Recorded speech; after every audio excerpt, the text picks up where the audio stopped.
اور نال دوسری گل یہ کہ روزانہ نویں کٹے نہ کھولیا کرو، تواڈے کٹے بندے سانو عمر گزر جاندی۔ سائیں ہوری بیٹھے بھائی تحریک بنائی، یا تو تسی ساڈے تو زیادہ سیانے ہو کے لگ جاؤ،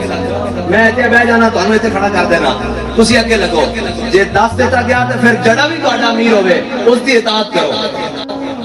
جڑا بھی تہاڈا امیر ہوے اس کی اطاعت کرو، اس دے پیچھے چلو۔ ہاں یہ تو اور اپنی زبان کو بڑا صاف رکھو لوگوں واسطے۔ ہاں رحماء بینہم اشداء علی الکفار، تسی پٹھا کری جاندے ہو، تسی اپنا نو جناب تڑ کے رہندے ہو تے بیگانے دے سامنے گل آ جاوے تے ڈھیریاں گلاں کردے ہو۔ اے رحماء بینہم اپنے نال بالکل نرم جوئی نال، غلطیاں ہو بھی جاندیاں، خطائیاں ہو بھی جاندیاں، لفظشاں ہو بھی جاندیاں، سارا کچھ ہو جاندا، لیکن انہاں نوں سمجھانا پیندا، انہاں نوں جناب سمجھایا جاندا، اے نہیں کہ انہاں نوں تحریک وچوں کڈی جاؤ تے جناب آپ نواں جناب وکھرا کٹا کھول کے تے بیٹھ جاؤ کہ جناب نا نا نا نا۔ اے تانوں میں کھلی گل دس رہا کہ جے چلنا تے اس نظم نال پیچھے چلو۔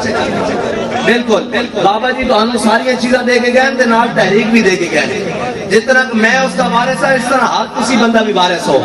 جے ساڈے اخلاق اور ساڈے اقدار اور ساڈی کسی بھی گل کی وجہ نال کوئی بندہ تحریک چھڑ کے جاتا کہ اس نے بھی حضور کے سامنے کل پیش ہونا،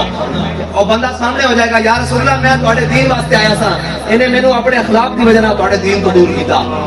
ہاں بالکل ساڈے اخلاق اور ساڈے کردار کی وجہ نال کسی بندے کو دور نہیں ہونا چاہیے۔ ہاں اگر وہ دور ہوندا تو اس کا مجرم بھی وہ شخص ہے، اپنے نال محبت نال پیار نال الفت نال شفقت نال، اور اسی بھی علماء و مشائخ نال اسی خلاف تھوڑی ہیں، اور لوگ کہتے ہیں جی آپ مولویوں کے خلاف ہیں پیروں کے خلاف، میں کہا چلیا خلاف نہیں، انہوں نے دستے ہیں کہ تسی غلط ہو، اور شکر کرن کہ انہوں نے کوئی دسن والا ہے۔ بابا جی فرماتے سر آج ساڑھے ورگے ہیں، کل ساڑھے ورگے بھی نہیں لبنے، انہوں نے شکر کرو کوئی دسن والا ہے کہ جناب تسی پٹھی راہ چلے ہو، ایسی راہ ہے، قبلہ ادھر آؤ کہ ادھر